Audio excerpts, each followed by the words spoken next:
मैं नासिर हुसैन आप सबका एनएच एकेडमी में तहे दिल से शुक्रिया अदा करता हूं। दोस्तों आज हम लोग जो है क्लाइमेट ऑफ बिहार या फिर बिहार की जलवायु को आज हम लोग सेकंड पार्ट में पढ़ेंगे।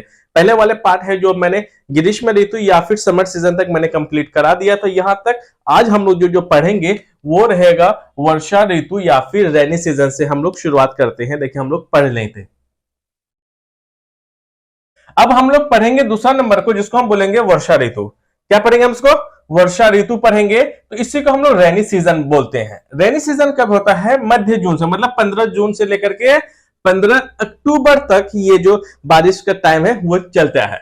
देखो सिंपली जब बारिश के मौसम में क्या होता है, जैसे हम आप लोग आजकल देखते हो ना यार कि बारिश होती है तो बारिश के टाइम में गर्मी कम होती है, उस टाइम पे उमस ज्यादा होता है और उस टाइम पर जो है खेतियां किस किस तरह की हो जाती हैं बारिशों के टाइम में, हम वो भी देखते हैं। और ऐसे में देखते हैं कि फिर बारिश कहां पर ज्यादा होती है, कहीं पर कम होती है। तो ओवरऑल जो जैसे कि हम आज के टाइम में बारिश देखते हैं कौन कौन से महीने में शुरुआत होता है, तो हम नॉर्मली हम हर कोई जानता है, तो लेकिन हम थोड़ा सा जो एक सिस्टमेटिक फॉर्म में हम लोग यहाँ देखने की कोशिश करेंगे। इसलिए मैं हमेशा मैं कहता हूँ एक चीज प्रैक्टिकल है, ये कोई थ्योरेटिकल नहीं है।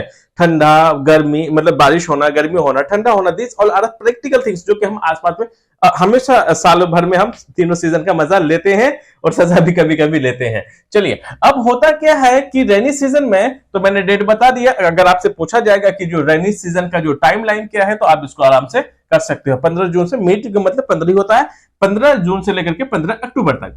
अगला पॉइंट इससे क्या बन जाता है कि जून के दूसरे सप्ताह में या फिर सेकेंड वीक, मतलब वही हो गया मध्य जून, है ना। तो 14 लगभग पड़ जाएगा, 14 जून लगभग। जो जून के दूसरे सप्ताह में सेकेंड जून में क्या होता है, मानसून प्रवेश कर जाता है। तो याद रखना आपको, जैसे कि अब हमने यहां पर देख लिया कि ये 15 जून तक, जैसे ही यहां 15 जून खत्म होता है तो वो रेनी सीजन शुरू हो जाता है, आपको याद रखना है। तो आपको जो मानसून का प्रवेश कब होता है, लगभग मिड जून में होता है। लेकिन आजकल क्लाइमेट इतना ज्यादा खराब हो गया है कि वो कभी भी 10 दिन, 5 दिन, हफ्ता दिन आगे पीछे हो जाता है। लेकिन अकॉर्डिंग टू द बुक के नॉलेज के लिए आपको ये लिखना है। चलिए आगे बढ़ते हैं। जुलाई और अगस्त के महीने में क्या होते हैं कि अधिक वर्षा होती है। तो और ये भी क्वेश्चन यहाँ पे बन गया कि बिहार में जो है सबसे बारिश कौन से मंथ में होती है। तो याद रखिएगा जुलाई और अगस्त के मंथ में, जुलाई से अगस्त मंथ में क्या होती है, बारिश सबसे ज्यादा होती है, हेवी रेन, अधिक वर्षा होती है। तो यह दक्षिण पश्चिम मानसून, याद रखिएगा दक्षिण पश्चिम मानसून, साउथ वेस्ट मानसून जो है ये करता क्या है, जरा हमको समझने की कोशिश करना चाहिए। यहां पर देखिए साउथ वेस्ट में, अब देखिए जैसे कि अगर मैं लिखूं यहीं पे, तो ये हमारा क्या है, अरे ये दूसरा मार्कर लेता हूं दोस्त, ये सारा मार्कर तो आज हमें तो धोखा दे रहा है। चलिए थोड़ा बहुत इसमें जान बचा हुआ है, सॉरी फॉर द अनकन्वीनियंट।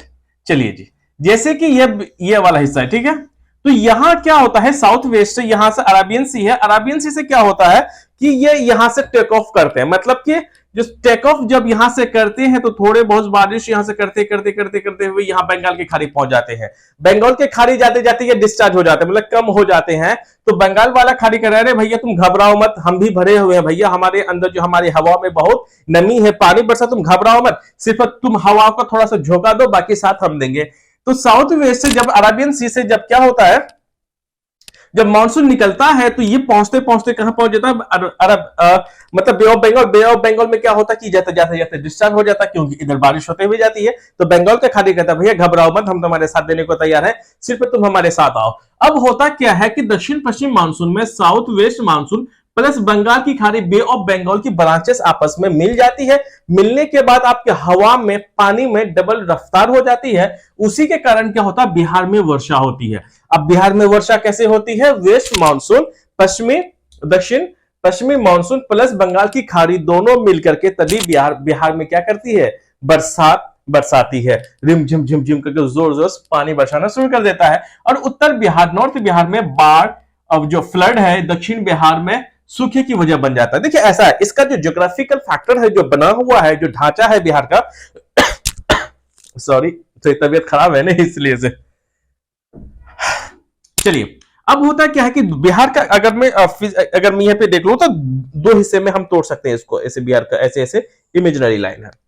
अब ऐसे है कहिए कि इसका जो बनावटी है इस हिसाब से है कि जो नॉर्थ बिहार में बारिश ज्यादा होती है, इसका वजह है क्योंकि नॉर्थ बिहार में क्या है, इधर है हिमालयन पहाड़ है। जब हवाएं जो बे ऑफ बंगाल इस साइड से है तो दोनों अरबियन सी से आने वाली जो मानसून है, साथ में अरबियन सी में, क्योंकि उसके अब जो हवा में जो नमीपन बहुत ज्यादा होता है, पानी ज्यादा होता है, ये ऐसे बहने ऊपर ऊपर शुरू करता है। हिमालय पहाड़ की वजह से, टकराने की वजह से, टकराते टकराते टकराते क्या इस साइड में ज्यादा बारिश होती है और कुछ बचा हुआ तो इस साइड में बारिश थोड़ा सा होता है। तो इसकी शुरुआत, क्योंकि ये उड़ता यहीं से है और लैंड यहीं से करेगा, लैंड ज्यादा अगर करेगा तो बारिश इस वजह है कि इस जो जगह होती है ऐसे करके ज्यादा बारिश होती है, क्योंकि ये बादल जो होते हैं टकराते हैं, हिमालय पास से टकराते टकराते टकराते उस पार नहीं जा पाती है, तो इधर ही पानी बरसाना शुरू कर देता है। तो आ रही बात समझ में। और जो उत्तर बिहार में जो ना बाढ़ होने की जो संभावना है ज्यादा बढ़ जाती है और यहाँ की नदियों में पानी ज्यादा हो जाता है, क्योंकि बारिश वगैरह ज्यादा होती है। उसी का विपरीत अगर हम उल्टा देखें तो दक्षिण बिहार में सूखी या फिर ड्राफ्ट हो जाता है, क्योंकि यहाँ पर बारिश कम होती है। मैंने बताया कि उसका जो ज्योग्राफिकल फैक्टर है, इसी वजह से। अब हम देख लेते हैं औसतन वर्षा बिहार में जो ऑन एवरेज जो बारिश होती है 112 सेंटीमीटर करीब होती है। एक इंपॉर्टेंट क्वेश्चन यहां से बन जाता है कि बिहार में ऑन एवरेज की मैं बात कर रहा हूं, क्योंकि बिहार के अलग अलग हिस्सों में अलग अलग जो वाटर ड्रॉपलेट्स होता है, जो पानी वर्षा को जो बूंद होता है अलग अलग होता है, लेकिन ऑन एवरेज अगर सबको अगर हम जोड़ लें, अरे बात समझ में, तो ऑन एवरेज की मैं बात करूं 112 सेंटीमीटर जो बूंदे हैं उसकी बारिश होती है। तो सो एवरेज रेनफॉल बिहार में 112 सेंटीमीटर है औसतन वर्षा। अब हम बढ़ जाते हैं ठंडे की तरफ। जैसे ही मानसून क्या हो गया कि अब तो बारिश तो हो गया भैया, पूरे तो बारिश तो होने वाली तो है नहीं, अब क्या करेंगे ये, अब ये यहाँ पे ये करेंगे कि भैया एक काम करो, अब सर्दी का मौसम आ जाएगा।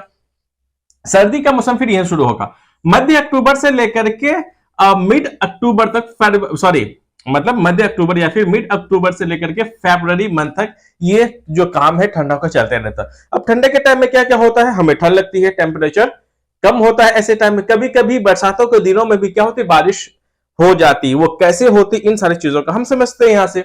जो शीत ऋतु में या फिर विंटर सीजन में होता क्या है कि जो विंटर जाड़े के दिन में, तो ये लौटते हुए मानसून, रिटर्न ऑफ मानसून, शीत ऋतु या फिर विंटर सीजन का आगमन, अराइवल हम कह सकते हैं। जैसे ही मैं कह सकता हूं लौटते हुए मानसून, जो लौटते हुए मानसून क्या होगा, जब इधर से मानसून जब अरेबियन सी से और साथ बे ऑफ बंगाल से जब मानसून जब इधर एंट्री करता है, तो इधर पहुंचते पहुंचते टाइम लग जाता है। जब ठंडियों का दिन शुरू हो जाता है तो फिर ये वापिस आने लग जाता है। इसी वजह है कि ठंडियों के दिनों में थोड़ी सी इधर से हवाएं इस रुख पे चलती रहती है, और जब बारिश के दिनों में हमेशा हवा इस डायरेक्शन पे चलती है, क्योंकि इधर का जो प्रेशर थोड़ा सा तेज रहता है, इधर लो रहता है, इसलिए इधर भागता है। और फिर ठंडियों के दिन में क्या होता है कि इधर ठंड ज्यादा होती है, इधर गर्मी ज्यादा होती है, तो ये फिर जो गर्मी वाला है ना, ठंड की तरफ भागने की कोशिश करता है, ठंडा गर्म मिलना चाहता है। इसलिए रिटर्न आने के टाइम में क्या होता है, ये कुछ कुछ बादलों में पानी का हिस्सा बच जाता है और लौटते समय थोड़ी बहुत बारिशें वगैरह हो जाती है। इस बात को आपको याद रखना है। तो क्या कहते हैं, रिटर्न ऑफ मानसून में शीत, जैसे ही ठंडी शुरू हो जाती है तो मानसून रिटर्न बोलते हैं, या फिर क्या बोलते हैं इसको, रिटर्न ऑफ मानसून। चलिए, या फिर रिट्रीटिंग ऑफ मानसून भी कहा जाता है इंग्लिश में। अब क्या होता है, दिसंबर और जनवरी में क्या होती है, कड़क की ठंडी या फिर एक्सट्रीम कोल्ड। तो याद रखना है कि बिहार में सबसे ज्यादा जो ठंड होती है दिसंबर एंड जनवरी के मंथ में होती है, इसी वजह से। और बारिश हो जाए तो और भी ज्यादा ठंडी हो जाती है, वो एक्सेप्शनल केस है। रबी फसल के लिए सहयोगी होता है, helpful for the rabi crops. तो आपको ये कह सकता है एक सवाल यहाँ की, जो रबी क्रॉप्स के लिए या फिर रबी जो आपका फसल है, ये कौन से मंथ में होता है, ये विंटर सीजन में होता है। आगे बात समझ में। चलिए, दिसंबर एंड जनवरी में क्या होता है कि भूमध्य सागर मेडिटेरियन सी से, ऐसे ही दिसंबर और जनवरी के टाइम में क्या होता है, देखिए हमेशा इस बात को याद रखेगा कि गर्मियों के दिनों में समुद्र में ठंडा ज्यादा होता है और ठंडियों के दिनों में जमीनी हिस्सा में गर्मी ठंडी ज्यादा होती है, तो पानी वाले हिस्से में गर्मी ज्यादा होती है एज कंपेयर टू, ठंडा वहां पर भी होता है लेकिन कम होता है। इस बात को आपको याद रखना है। दिसंबर जनवरी मंथ में क्या होता है, भू मध्य सागर या फिर मेडिटेरियन सी में एक क्या होता है, शीतोष्ण चक्रवात या फिर टेम्परेट साइक्लोन्स होते हैं। टेम्परेट साइक्लोन्स वो होता है ना तो ज्यादा ठंडा होता है ना तो ये गर्म होता है, इसीलिए जब इंडिया में इस जो ठंडी का जो टाइम चलता है वो टेम्परेट साइक्लोन्स बोलते हैं, ना ही तो वो ठंडा ज्यादा ठंडा होता है साइक्लोन, मतलब जो हवाएं जो चलती है ना तो ज्यादा गर्म होता है। तो भूमध्य सागर से क्या होता है, शीतोष्ण चक्रवात या फिर टेम्परेट जोन बनता है, और यह पश्चिम बिहार और पश्चिम या फिर वेस्ट बिहार और मध्य बिहार, सेंट्रल बिहार में हल्की सी बारिश होने की वजह होता है। अब क्या कहता है, मेडिटेरियन सी जो है, इस अगर हम इंडिया को देखें तो बहुत दूर में है, तो वो ऐसे ऐसे करता है, सबसे पहले कहां लैंड करना चाहता है, दिल्ली में लैंड करना चाहता है भूमध्य सागर से, जब फिर जो टेम्परेट साइक्लोन्स आते हैं। वो लैंड करते करते करते करते क्या होता है, थोड़ा सा स्लिप हो जाता है, कुछ वहां पे बरस जाता है। ठंडियों के दिनों में दिल्ली में बारिश आम बात है, हो जाती है। तो फिर ऐसे ऐसे ऐसे होते होते होते यूपी होते होते कहा बिहार में थोड़ा सा लैंड कर जाता है। और बिहार में क्या करेगा, पश्चिमी वाले पार्ट में करेगा, याद रखिएगा, क्योंकि दिल्ली और यूपी नजदीक है, इसी वजह से यहां होते होते वो थोड़ा इस पार्ट में बारिश होती है और यहां हो जाती है सेंट्रल में। लेकिन पूरब साइड ठंडियों में बारिश नहीं हो पाती है, क्योंकि वहीं तक वो लूल हो जाता है। अरे ना बात समझ में। अब आगे हम लोग देख लेते हैं, आ रही बात समझ में। क्योंकि जो पश्चिम बिहार और या फिर मध्य बिहार में जो हल्की बारिश होने का जो टाइम है, वो फिर लाइट रेंस कब होती है, वो जनवरी और दिसंबर में कभी कभी हमें देखने को मिल जाता है। एक तो हमारे तीनों सीजन हो गया। अब हम लोग यहां से जुड़ी हुई और चीजें देखने की कोशिश करेंगे, वो बिहार में कृषि जलवायु क्षेत्र या फिर एग्रो क्लाइमेटिक जोन। मतलब क्लाइमेट, जो क्लाइमेट है, जो जलवायु की वजह से खेती पे जो डिपेंड पड़ता है, जो खेतियां होती है बिहार में किस हिसाब से होती है, इंपॉर्टेंट रहता है। कहीं कहीं का किसी भी जमीनी हिस्से का जो क्लाइमेट ही बहुत बड़ा डिपेंडेंसी पे होता है, कि वहां की खेती जो है, एग्रीकल्चर है, वो बहुत बड़ा डिपेंडेंसी डिपेंड करती है इस बात पे वहां का क्लाइमेट कैसा है, वहां का मौसम कैसा, बारिश कैसे होती है, गर्मी कितनी होती है वहां पे, आज आंधी तूफान कितने आते हैं। तो इसीलिए हम लोग बिहार का देखिए नाम भी है जल प्लस वायु, अरे बस में जल प्लस वायु, इन सबसे मिलने की वजह से किसी भी खेती पर डिपेंड करता है। जहां पर बारिश वगैरह ज्यादा होती है, आंधी कम होता है, खेती वगैरह ज्यादा होती है। तो इसी हिसाब से हम लोग बिहार को समझने की कोशिश करेंगे। बिहार को अगर हम एग्रो क्लाइमेटिक जोन्स के हिसाब से अगर हम देखें तो बिहार में हम टोटल 4 है, 4 ऐसे जोन्स हैं जो कि क्लाइमेट पे डिपेंड करते हैं, जहां पर खेती पे, रहन सहन, लोगों के असर रात जो है इस पे असर पड़ते हैं। अलग अलग जोन्स पे एक ही टाइम पे अलग अलग तरह के असर होते हैं, खास के हम खेती के टाइम की मैं बात कर रहा हूं। आ रही बात समझ में। सो अब हम लोग बिहार को अगर हम देखें तो एग्रो क्लाइमेटिक जोन्स या फिर कृषि जलवायु क्षेत्र को अगर हम बिहार को 4 भाग में डिवाइड करते हैं, ये बिहार एक ही है, लेकिन उसका ज्योग्राफिकल फैक्टर जो बनावटी है, जो इसका जो बनावटी इस हिसाब से कि जो उस पर असर पड़ जाता है। जोन फर्स्ट की अगर मैं बात करूं तो इसमें टोटल 13 डिस्ट्रिक्ट्स हैं, 13 जिले हैं। याद रखिए मैंने शॉर्ट में लिखा है यहां पर, तो आपने पूरा नाम आपने लिखना है आपको। तो पहले पश्चिमी चंपारण, पूर्वी चंपारण, शिवहर, सीतामढ़ी, मधुबनी, अरे बात समझ में। उसके बाद है गोपालगंज, सिवान, सारण, मुजफ्फरपुर, दरभंगा, वैशाली, समस्तीपुर और साथ में यह है बेगूसराय। तो ये जितने भी डिस्ट्रिक्ट 13 जिले के जो मैंने नाम लिया, ये है कहां पर, जोन सेकंड में। देखिए जोन सेकंड में एक डिस्ट्रिक्ट वाइज नहीं पूछा जा सकता। फॉर द बेटर प्रिपरेशन आपको तैयार रहना, अगर आपको पूछ दिया जाए तो 3-4 जिलों का नाम दे देगा, आपसे पूछा जाएगा कि बताओ ये कौन से जोन में है, हो सकता है आराम से क्वेश्चन बन सकता है। अगर अभी तक पूछा नहीं गया, हो सके कि पूछ ले। अब हम लोग देख लेते हैं सेकेंड जोन में। ये जोन सेकेंड है, इंग्लिश हिंदी में भी सेकेंड जोन ही लिखा जाता है। तो इसमें टोटल 8 जिले हैं। कौन कौन से सेकेंड जोन में देख लेते हैं। सुपौल है, अररिया है, किशनगंज है, सहरसा है, उसके बाद आपका खगड़िया है, अब आपके यहां पर है मधेपुरा है, पूर्णिया है, कटिहार है। ये किसमें, सेकेंड जोन में ये सारे डिस्ट्रिक्ट्स आते हैं। आपको पूरे नाम लिखना, जो मैंने बोला है ना, आपको लिखते, फिर से मैं रिपीट कर दे रहा हूं। सुपौल, अररिया, किशनगंज, सहरसा, खगड़िया, मधेपुरा, पूर्णिया एंड कटिहार, ये इसके डिस्ट्रिक्ट्स हैं जोन सेकेंड के। जोन जो 3 है, इसको जोन थर्ड ए के भी नाम से जाना जाता है, क्योंकि जोन 3 को 2 पार्ट में डिवाइड कर दिया गया है। जोन 3A, जोन 3B के नाम से दिया है। जोन 3A में जिला टोटल 6 है। कौन कौन सा याद रखिएगा, भागलपुर, बांका, मुंगेर, जमुई, लखीसराय, शेखपुरा। अब याद आ गया। अब हम लोग जाते हैं जोन बी की तरफ बढ़ जाते हैं। जोन बी में टोटल 11 जिले हैं। अरे बात समझ में, हाँ जिले हैं, और बक्सर, भोजपुर, पटना, अरवल, जहानाबाद, नालंदा, उसके बाद आपका आ जाता है रोहतास, औरंगाबाद, गया एंड नवादा। ये क्या है, टोटल 11 डिस्ट्रिक्ट्स हैं बिहार में। चलिए थोड़ा सा ना शीतकाल से, सॉरी इसमें रेनी सीजन से थोड़ा और कुछ बातें बच गई थी, जरा वो देखते हैं। देखिए इससे सवाल और क्या बनता है यहां पर, कि रेनी सीजन में जो सबसे ज्यादा बिहार में जो बारिश, जैसे अभी मैंने बताया कि गर्मी जहां पर ज्यादा होगी तो बारिश वहां पे कम होगी, जहां पर गर्मी कम होगी बारिश ज्यादा वहीं पर होगी। तो शीत जो वर्षा जो है, सॉरी जो रेनी सीजन से जुड़ी हुई और बातें याद रखना, सबसे ज्यादा बारिश जो वो कहां पर होती है, अररिया जिला में होती है। तो आपसे लगभग 250 से लेकर के 280 सेंटीमीटर, आप इसी में से इस बात को ऐड कर लीजिएगा। ये मैप है बिहार का, लगभग इस हिस्से में सबसे ज्यादा बारिश होती है लगभग किशनगंज जिला में 250 से लेकर के 280 सेंटीमीटर। और वही बात अगर हम देख लें, आपको शायद ये दिखाई ना दे, तो सबसे कम अगर बारिश कहीं पे होती है वो होती है औरंगाबाद में, लगभग 70 से लेकर के 80 सेंटीमीटर तक। बहुत डिफरेंसेस है। आप इसको डेटा को आपको लिखना है कि यहां पे लिख लीजिए सबसे ज्यादा बारिश कहां पे होती है। ये होती है बिहार में, सॉरी बिहार में किस जगह पे, किशनगंज में होती है, और किशनगंज के कुछ पार्ट में ही होता है। तो आपको आंसर लगाना है कि बिहार में सबसे बारिश वर्षा होने वाले क्षेत्र या फिर जिला जगह पूछ सकता है, वो किशनगंज लगाना आपको, किशनगंज। और सबसे कम अगर बारिश अगर बिहार में होती है तो कहां होती है, औरंगाबाद। अगर डेटा वाइज अगर पूछ ले जाए तो किशनगंज में कितना, कहां और कितना ज्यादा बारिश होती है, तो 250 से लेकर के 280 सेंटीमीटर। सबसे कम कहां पर होती है, औरंगाबाद जिले में होती है, और कितना होती है, लगभग 70 से लेकर के 80 सेंटीमीटर। ये इसे जोड़ लिख लीजिएगा। अब इनसे जोन 1 और जोन 3 और जोन 3A जोन 3B में जो इंपॉर्टेंट क्या क्या क्वेश्चन बन जाता है उसको हम लोग देख लेते हैं। दोस्तों अब हम इससे जो जुड़ी हुई जो चीजें हैं वो हम आगे देखते हैं।